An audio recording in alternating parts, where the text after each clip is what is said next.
சேனலை சப்ஸ்கிரைப் செய்யாதவங்க சேனலை சப்ஸ்கிரைப் செஞ்சுக்கிட்டு செய்திகளை தெரிந்து கொள்ளும்படி அன்புடன் கேட்டுக்கொள்கிறேன். இரவு வணக்கங்களுடன் இன்றைய முக்கிய செய்திகள்.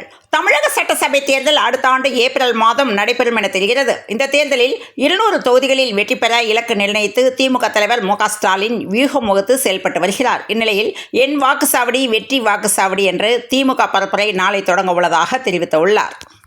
தலைவரும் முன்னாள் அமைச்சருமான செங்கோட்டையன் சமீபத்தில் அதிமுகவிலிருந்து நீக்கப்பட்டார். இதையடுத்து அவர் தமிழக வெற்றிக் கழகத்தில் தஞ்சமடைந்தார். அவருக்கு மாநில நிர்வாக குழு தலைமை ஒருங்கிணைப்பாளர் பதவி வழங்கப்பட்டுள்ளது. இந்த நிலையில் அவருடைய அண்ணன் மகன் கே செல்வம் திமுகவிலிருந்து நீக்கப்பட்டதை தொடர்ந்து இன்று சென்னையில் பசுமை வழிச்சாலையில் இபிஎஸ் முன்னிலையில் அதிமுகவில் இணைந்துள்ளார்.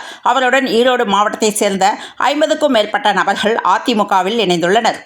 அதிகாரத்தை வைத்துக்கொண்டு சட்டத்தை வளைத்து சூழ்ச்சிகள் உட்பட என்னென்னவோ திட்டம் போட்டு நம் அரசியல் பயணத்தை, மக்கள் சந்திப்பை, பிரச்சார முன்னெடுப்புகளை திமுக அரசு தடுக்க பார்த்தாலும் முடக்க முயன்றாலும் அது அணுகளவும் நடக்காது என விஜய் தெரிவித்துள்ளார். நடிகர் விஜய் தலைமையிலான தமிழக வெற்றிக் கழகத்தின் பொதுக்கூட்டம் புதுச்சேரியில் இன்று நடைபெற்றது. கூட்ட நெரிசலை கட்டுப்படுத்துவதில் விதிமுறைகளை மீற முயன்ற கட்சி நிர்வாகியை புதுவை எஸ்பி ஈஷா சிங் ஐபிஎஸ் கராராக எச்சரித்த சம்பவம் அங்கு சலசலப்பை ஏற்படுத்தியது. தமிழகம் மற்றும் புதுவையில் சட்டசபை தேர்தல் நெருங்கி வரும் நிலையில் கட்சி நிகழ்வுகளில் 73 நாட்களாக பொதுவெளியில் கலந்து கொள்ளாமல் இருந்த நடிகர் விஜய் முதல் முறையாக யூனியன் பிரதேசமான புதுவையில் பொதுக்கூட்டம் நடத்தியுள்ளார்.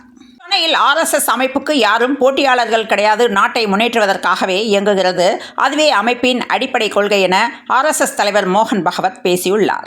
சென்னை கார்கில் நகர் குடியிருப்பு பகுதியில் சுனாமியில் வீடுகளை இழந்த 158 குடும்பங்களுக்கு சுமார் 21 ஆண்டுகள் கடந்தும் வீடுகள் வழங்காமல் இழுத்தடிக்கப்பட்டு வருகின்ற நிலையில் தீராத வேதனையில் மீனவ மக்கள் வருத்தம் தெரிவித்துள்ளனர்.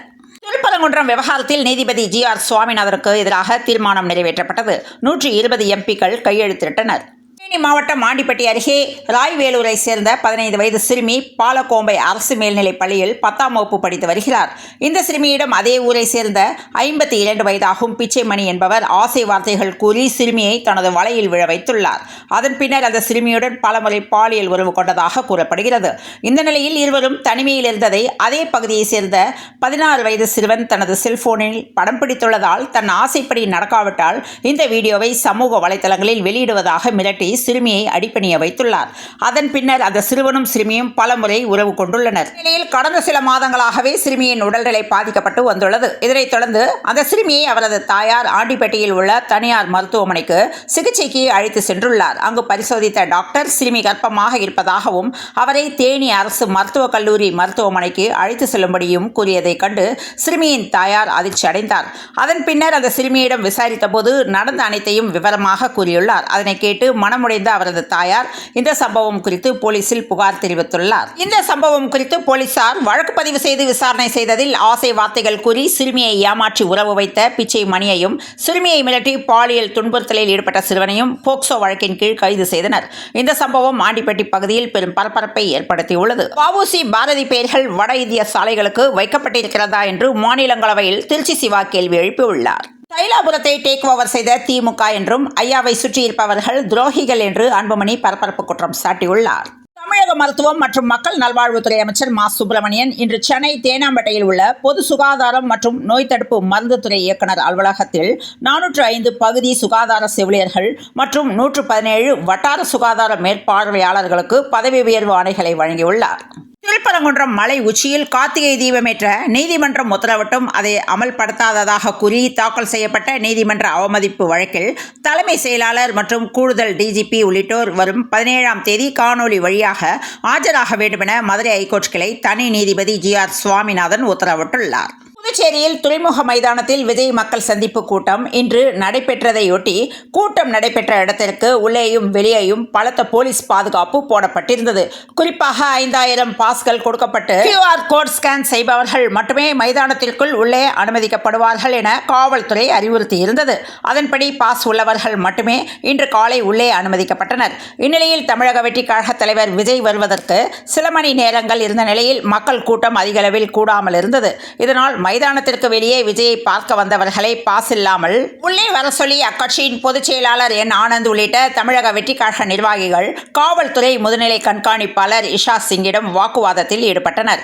இதனால் ஆத்திரமடைந்த பெண் காவல் அதிகாரி, உங்களால் ஏற்கனவே 40 பேர் உயிரிழந்திருக்கின்றனர், யாரேனும் உயிரிழந்தால் நாங்கள் தான் பொறுப்பேற்க வேண்டும் என்றும் காவல்துறை என்ன செய்ய வேண்டும் என்பதை நீங்கள் சொல்ல வேண்டாம் என தமிழக வெற்றிக்கழக பொதுச் செயலாளர் என் ஆனந்தை எச்சரித்துள்ளார். மேலும் என் ஆனந்த் மைக் மூலமாக அனைவரையும் உள்ளே அழைத்த நிலையில் அந்த மைக்கை ஆனந்த் கையில் இருந்து பறித்த ஈஷா சிங் உள்ளே வரும் மக்கள் பாசுடன் வர வேண்டும் என உத்தரவிட்டுள்ளார். அப்போது செய்வதறியாமல் என் ஆனந்த் நின்ற நிலையில் இதனை கண்ட சட்டம் ஒழுங்கு முதுநிலை கண்காணிப்பாளர் கலைவாணன் பிரச்சனை பெரிதாகாமல் இருக்க அங்கு சமாதானம் செய்துள்ளார். இந்நிலையில் தமிழக வெற்றிக்கழக பொதுச் செயலாளர் என் ஆனந்திடம் மைக்கை பிடுங்கி எச்சரித்த பெண் காவலரின் வீடியோ தற்போது வைரலாகி வருகிறது. சூலூர் அருகே சோகம், மின்சாரம் தாக்கி 4 வயது சிறுமி பலி, வீட்டு உரிமையாளர் மீது புகார் தெரிவிக்கப்பட்டுள்ளது. சிறுவாபுரியில் மகா அலங்காரத்தில் அருள் பாலித்த பாலசுப்ரமணியரை திரளான பக்தர்கள் சாமி தரிசனம் செய்தனர்.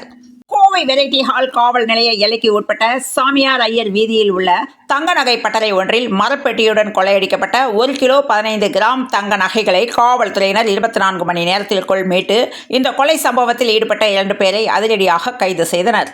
வந்தே மாதரம் பிரிட்டிஷ்காரர்களுக்கு மட்டுமல்ல முஸ்லிம்களுக்கும் எதிரானது என்று அறிஞர்களை மேற்கோள் காட்டி ராசா பேசியுள்ளார். தாம்பரம் மாநகராட்சியில் சொத்து வரி உயர்வு உள்ளிட்ட மாநகராட்சியின் பல்வேறு நிர்வாக சீர்கேடுகள் மற்றும் திமுக அரசை கண்டித்து வருகிற டிசம்பர் 16ஆம் தேதி அதிமுக சார்பில் கண்டன ஆர்ப்பாட்டம் நடைபெறும் என அறிவிக்கப்பட்டுள்ளது. செங்கோட்டையனின் அண்ணன் மகன் கே செல்வம் மீண்டும் அதிமுகவில் இணைந்துள்ள நிலையில் சித்தப்பா மீது பகீர் குற்றம் சாட்டியுள்ளார். திமுகவை நம்பாதீங்க, எம்ஜிஆர் இங்குதான் என்று புதுச்சேரியில் விஜய் ஆவேசமாக பேசியுள்ளதாக முழு தகவல் வெளியானது. கங்கையில் மெதுவாக நகரும் படகின் மேல் தளத்தில் நரைத்த தாடியுடன் ஒரு வயதானவர் தனது உதடுகளுக்கு சங்கை உயர்த்துகிறார். அந்த குரல் நமோ நமோ போன்ற பாடல்கள் மற்றும் படித்துறைகளில் இருந்து வரும் கோயில் மணிகளின் ஓசையுடன் ஆற்றுக்கு மேல் ஒலிக்கிறது. அன்புமணி தனி கட்சி தொடங்கட்டும் என்றும் எனது பெயரையோ படத்தையோ அன்புமணி பயன்படுத்தக்கூடாது என்றும் அவருக்கு எந்த உரிமையும் இல்லை என பாமக நிறுவனர் மற்றும் தலைவர் ராமதாஸ் தெரிவித்துள்ளார். சென்னை உயர்நீதிமன்ற மதுரை கிளை நீதிபதி GR சுவாமிநாதனை பதவி நீக்கம் செய்ய கோரிய தீர்மானத்தை மக்களவைத் தலைவர் ஓம் பிர்லாவிடம் இந்தியா கூட்டணி தலைவர்கள் சமர்ப்பித்துள்ளனர். தஞ்சாவூர் மாவட்டம் பாபநாசம் தாலுகா அருகே நேற்று நள்ளிரவு ஏற்பட்ட சாலை விபத்தில் காயமடைந்த 2 இளைஞர்களை காப்பாற்ற யாரும் இல்லாததால் உயிரிழந்த சோகம் அப்பகுதியில் பதற்றத்தை ஏற்படுத்தியுள்ளது. சென்னை ரேடியல் சாலையில் உள்ள காவேரி மருத்துவமனையில் 3 சிக்கலான காது உட்செவி அறுவை சிகிச்சைகளை மருத்துவ குழு வெற்றிகரமாக நடத்தியுள்ளது. தஞ்சை கும்பகோணத்தில் வழக்கறிஞர்கள் உண்ணாவிரத போராட்டம் நடத்தினர். சென்னை கோயம்பேடு பகுதியில் உள்ள டாஸ்மாக் மதுபான கடையில் பீர் பாட்டிலால் தாக்கி அங்கிருந்தவரின் செல்போனை ஒரு நபர் பறித்துள்ளார். இது தொடர்பாக விசாரணை நடத்திய போலீசார் செல்போனை பறித்த பார்த்திபன் என்பவரை கைது செய்துள்ளனர். இந்நிலையில் கைது செய்யப்பட்ட பார்த்திபனை கோயம்பேடு காவல் நிலையத்திற்கு போலீசார் அழைத்து சென்றுள்ளனர்.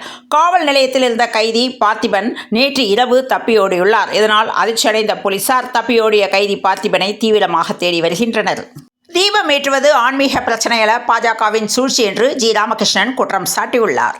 உத்தரப்பிரதேசத்தை சேர்ந்த தம்பதி திருப்பூரில் தங்கி பனியன் நிறுவனத்தில் வேலை செய்து வருகின்றனர். இவர்களது 15 வயது மகள் அரசு பள்ளியில் 9ஆம் வகுப்பு படித்து வருகிறாள். இந்த நிலையில் அந்த மாணவிக்கு திருப்பூர் கொங்கு மெயின் ரோடு பகுதியை சேர்ந்த சஞ்சய்குமார் வயது 19 என்பவருடன் இன்ஸ்டாகிராம் மூலம் பழக்கம் ஏற்பட்டுள்ளது. இந்த பழக்கம் நாளடைவில் அவர்களுக்குள் காதலாக மாறியுள்ளது. இதனால் சஞ்சய்குமார் மாணவியிடம் திருமணம் செய்து கொள்வதாக ஆசை வார்த்தை கூறி பாலியல் பலாத்காரம் செய்துள்ளார்.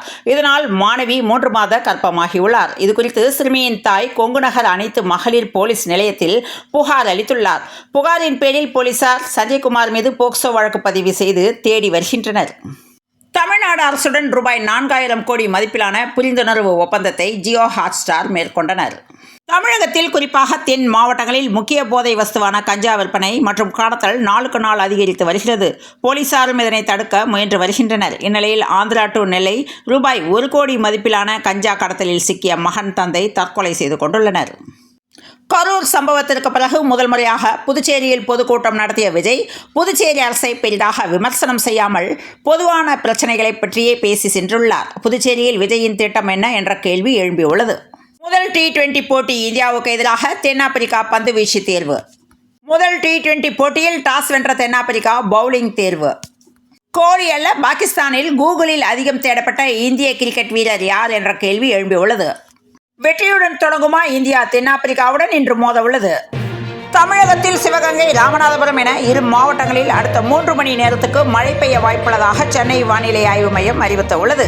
இது தொடர்பாக சென்னை வானிலை ஆய்வு மையம் தனது எக்ஸ் தள பக்கத்தில் தமிழகத்தில் அடுத்த 3 மணி நேரத்திற்கு சிவகங்கை, ராமநாதபுரம் ஆகிய மாவட்டங்களின் ஒரு சில பகுதிகளில் லேசான மழை பெய்ய வாய்ப்புள்ளதாக சென்னை வானிலை ஆய்வு மையம் தகவல் தெரிவித்துள்ளது. இத்துடன் இந்த செய்திகள் நிறைவடைந்த நிலையில் தொடர்ந்து இணைந்திருங்கள் பிரபாஸ் கதமம் செய்திகளுடன். மீண்டும் நாளைய செய்தியில் சந்திப்போம். நன்றி, வணக்கம்.